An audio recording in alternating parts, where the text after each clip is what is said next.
ఆంధ్రప్రదేశ్ వ్యవసాయ డిమాండ్ చేస్తున్నాం.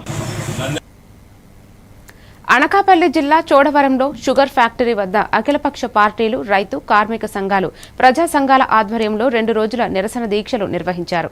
రైతులు చెరుకు పంటను కష్టపడి పండించి ఫ్యాక్టరీకి తరలించగా బకాయిలు ఇప్పటి వరకు చెల్లించలేదని ఆరోపించారు.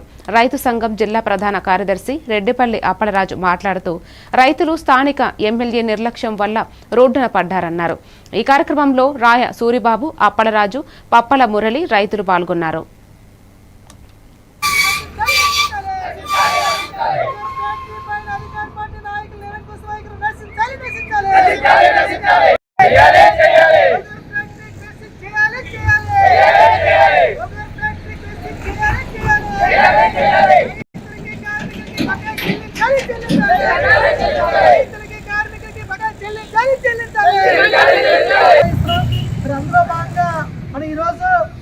మనందరం వినూత్న రీతిలో మోకాల మీద నిరసన తెలియజేయడానికి సోదరులందరూ ముందుకు రావాలని చెప్పేసి మీ అందరినీ కోరుతూ